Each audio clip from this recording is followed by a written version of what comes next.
അടുത്ത മൊഡ്യൂൾ 3 ആണ്. Module 3 States of മാറ്ററിൽ വരുന്ന 5th ചാപ്റ്റർ ആണ് ഗേഷ്യസ് ആൻഡ് ലിക്വിഡ് സ്റ്റേറ്റ് എന്ന് പറയുന്നത്. നമുക്കറിയാം എല്ലാ മാറ്ററും സോളിഡ് ലിക്വിഡ് ഗ്യാസ് എന്നുള്ള സ്റ്റേറ്റിലാണ് ഉണ്ടായിരിക്കുക. അപ്പൊ സോളിഡ് ലിക്വിഡ് ഗ്യാസിന്റെ പ്രോപ്പർട്ടീസ് ആയിട്ട് പറയാൻ പറ്റും. അപ്പൊ ഷേപ്പിന്റെ കേസ് എടുക്കുകയാണെങ്കിൽ സോളിഡ് ഷേപ്പ് എന്ന് പറഞ്ഞാൽ എന്തായിരിക്കും?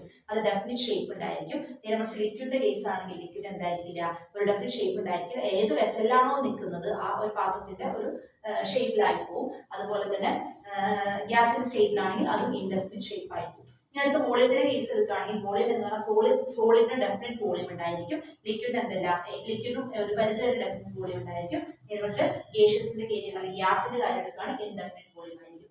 ഇനി ഡെൻസിറ്റിയുടെ കാര്യം എടുക്കുകയാണെങ്കിൽ ഹൈ ഡെൻസിറ്റി ആയിരിക്കും ഇതിലുണ്ടായിരിക്കാം, സോളിഡ് ഉണ്ടായിരിക്കാം.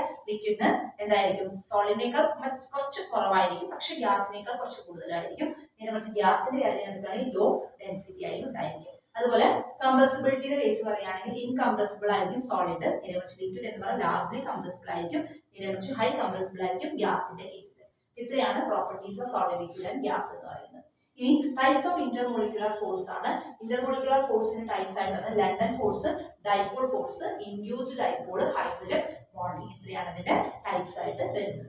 അടുത്ത ഡിഫ്യൂഷൻ. എന്താണ് ഡിഫ്യൂഷൻ എന്ന് പറഞ്ഞാൽ movement of gas molecules through another gas. മറ്റൊരു ഗ്യാസിലൂടെ ഒരു ഗ്യാസിന്റെ മൂവ്മെന്റ് സാധ്യമാവുകയാണെങ്കിൽ അതിനെ ഡിഫ്യൂഷൻ എന്ന് പറയാം. ഇനി എന്താണ് ഡിഫ്യൂഷൻ എന്ന് പറഞ്ഞാൽ gas escapes from A container through small opening. ചെറിയ ഓപ്പണിംഗിലൂടെ ഗ്യാസ് എസ്കേപ്പ് ചെയ്ത് പോവുകയാണെങ്കിൽ, കണ്ടെയ്നറിൽ നിന്ന് എസ്കേപ്പ് ചെയ്ത് പോവുകയാണെങ്കിൽ അതിനെ ഡിഫ്യൂഷൻ എന്ന് പറയാം.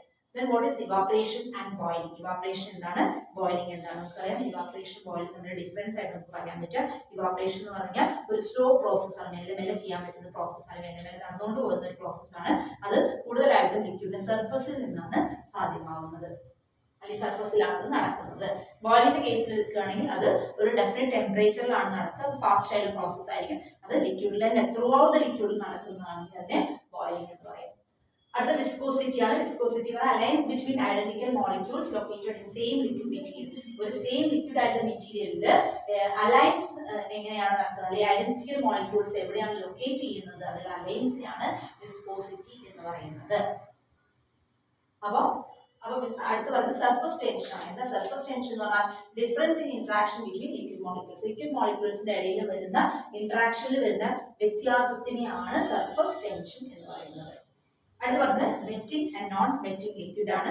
നമുക്കറിയാം വെറ്റിംഗ് ലിക്വിഡ് എന്ന് പറഞ്ഞാൽ ഒരു ഡ്രോപ്പ് ഓഫ് ലിക്വിഡ് ഒരു സ്ഥലത്ത് നമ്മൾ ഒഴിച്ചു കഴിഞ്ഞാൽ അത് അതിന്റെ ഷേപ്പിൽ പരന്ന് കിടക്കുകയാണെങ്കിൽ അതിനെ വെറ്റിംഗ് ലിക്വിഡ് എന്ന് പറയാം. പരന്ന് മെല്ലെ മെല്ലെ വറ്റി പോകുന്ന ഒരു അവസ്ഥയാണെങ്കിൽ തിൻ ലെയർ ആയിട്ട് കാണുകയാണെങ്കിൽ അതിനെ വെറ്റിംഗ് ലിക്വിഡ് എന്ന് പറയാം. നേരെ മറിച്ച് എക്സാമ്പിൾ നമുക്ക് പറയാൻ പറ്റുന്നത് എന്തൊക്കെയാണ്, ഒരുപാട് എക്സാമ്പിൾസ് പറയാം. ഒരു ആൽക്കഹോൾ അല്ലെങ്കിൽ വേറെ ഏതെങ്കിലും വാട്ടർ, അതിലേക്ക് ഒരു ഡ്രോപ്പ് നമ്മുടെ ഗ്ലാസ്സിലോ അല്ലെങ്കിൽ ഗ്ലാസ്സിന് താഴെ ഒഴിച്ചു കഴിഞ്ഞാൽ അതിങ്ങനെ പരന്ന് ഏറ്റവും തിൻ ലെയറിലാണ് ഫോം ചെയ്യുക. അതിന് വെറ്റിംഗ് ലിക്വിഡ് പറയാം.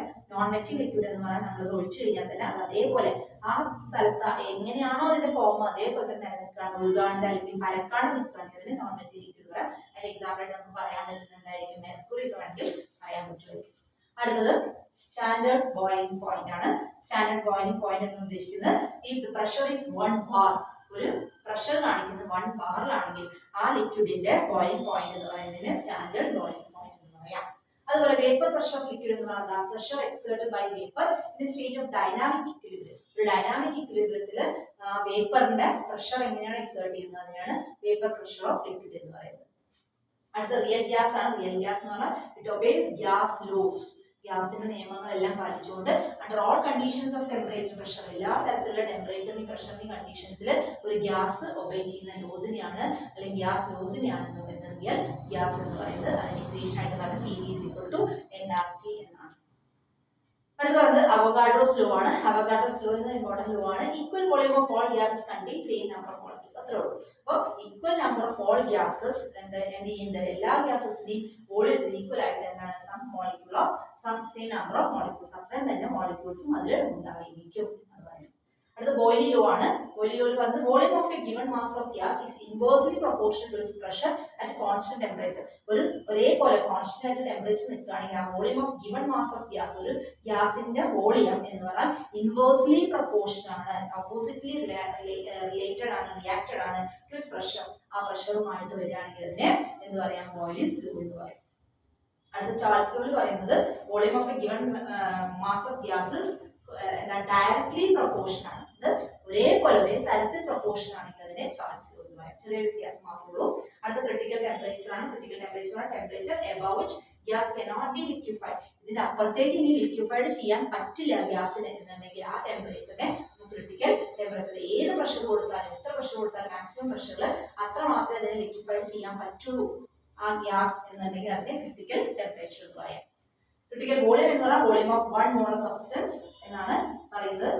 ഏത് ക്രിട്ടിക്കൽ വോളിയം എന്ന് പറയുന്നത്. അടുത്ത് പറയുന്നത് Dalton's law of partial pressure ആണ്. Total pressure exerted by mixture of non reacting gases. അത് ഈക്വൽ ടു എന്താണ്? Sum of partial pressure of gas. അങ്ങനെ രണ്ടും ഈക്വൽ ആയിട്ട് വരികയാണെങ്കിൽ ഇതിനെ Dalton law of partial pressure എന്ന് പറയും. ഇത്രയാണ് ഏത് ചാപ്റ്ററിൽ വരുന്നത്? ഗേഷ്യസ് ആൻഡ് ലിക്വിഡ് സ്റ്റേറ്റ് എന്ന ചാപ്റ്ററിൽ വരുന്നത്.